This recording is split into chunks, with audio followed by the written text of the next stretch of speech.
আমি যদি আমার এই ডেইলি লাইফ ভ্লগগুলো তোমাদের সাথে শেয়ার না করতাম তাহলে হয়তো জানতেই পারতাম না তোমরা আমার ভ্লগগুলো এতটা পছন্দ করো। আজকে তোমাদের সাথে আমার একটি নতুন ভ্লগ নিয়ে চলে এলাম। আজকের ভ্লগে কিন্তু অনেক মজার মজার বিষয় আছে, যেমন ঝড় হওয়ার পর আমরা বাহির থেকে আম কুড়িয়ে আনলাম, সেই সাথে আম্মু আমাদের জন্য বিরিয়ানি রান্না করলো, আর আমি জানলা দিয়ে কিভাবে আমাদের বোম্বাই মরিচ গাছ থেকে বোম্বাই মরিচ পারলাম সবকিছুই শেয়ার করব। Hello everyone, welcome back to my daily vlog. সকালবেলা ঘুম থেকে উঠেই তো মনটা অনেক ভালো হয়ে গিয়েছে, কারণ ওয়েদারটা অনেক সুন্দর। ইদানিং তোমরা আমার ভ্লগে দেখতে পারছো ওয়েদার অনেক সুন্দর থাকছে, কারণ আমি ভ্লগগুলো যেদিনই করছি ওই দিনই দেখা যাচ্ছে বৃষ্টি হচ্ছে। তো যাই হোক, এরপর বারান্দা থেকে আমি একটা ফুল নিয়ে তোমাদের ভাইয়ার কানে গুজে দিলাম। এরপর আমি ডিম খেয়ে নিলাম, কারণ সকাল সকাল আমি ডিম সিদ্ধটাই খাই, অন্য কিছু খেতে পারি না। আর ড্রয়িং রুমে যেহেতু দেখতে পাই আম্মু আমাদের জন্য বিরিয়ানি রান্না করবে, আর ওইটারই প্রস্তুতি নেওয়া হচ্ছে। এখানে আম্মু গরুর মাংসটা হাতে মাখিয়ে নিচ্ছে। আম্মুর হাতে এরকম গরুর মাংস মাখানো দেখতে আমার অনেক বেশি স্যাটিসফাইং লাগে। দেন চলে যাই শাওয়ার নিতে, কারণ আজকে যেহেতু মজার মজার রান্না হবে তাই তাড়াতাড়ি শাওয়ার করে রেডি হয়ে নিচ্ছিলাম। শাওয়ার করে এসেই আমি আমার এই ড্রেসটা পরে নিই। এই ড্রেসটা কিন্তু আমার ছোট ফুফু শাশুড়ি আমাকে গিফট করেছিল। এই ড্রেসটা আমার অনেক বেশি পছন্দ হয়েছে। থ্যাংক ইউ জানাই ফুপ্পিকে এত সুন্দর একটা ড্রেস আমাকে গিফট করার জন্য। আর এরপর তোমাদের ভাইয়া আমাকে আমার কানে ওই ফুলটা আবার গুজে দিল। তার কানে যে ফুলটা আমি গুজে দিয়েছিলাম ওই ফুলটা সে আমাকে আবার রিটার্ন করে দিয়েছে।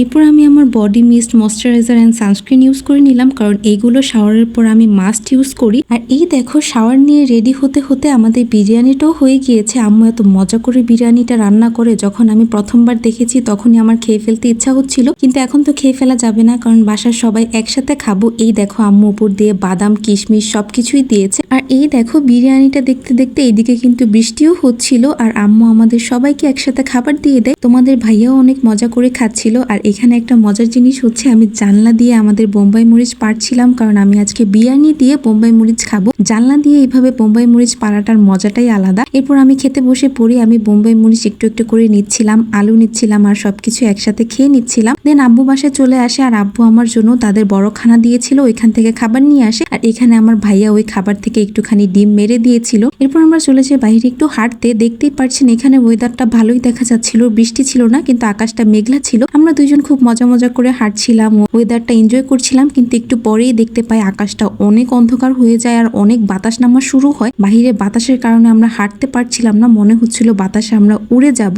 আর এই দেখো, আকাশটা কি অন্ধকার হয়েছে, মনে হচ্ছে এখনই মনে হয় ঝড় বৃষ্টি নেমে যাবে, যদিও অনেক বাতাস হচ্ছিল। আর এরপর একটু সামনে এসেই দেখতে পাই একটা বড় আম গাছ থেকে ঠাস করে একটা আম পড়েছে, আর আমি দৌড় দিয়ে যে আমটা উঠিয়ে এনেছি। আমার সামনে 2-3টা বাচ্চা ছিল, ওরা বলছিল যে ওই দেখো আম পড়েছে আম পড়েছে। ওরা দৌড় দেওয়ার আগে আমি নিজেই বাচ্চাদের মতো দৌড় দিয়ে যে আমটা নিয়ে এসে পড়ি, আর এরপর বাসায় এসে আম কেটে খেয়ে ফেলি। আর এই ছিল আজকের ভিডিওটি। যদি ভালো লেগে থাকে অবশ্যই জানাবেন। আল্লাহ হাফেজ।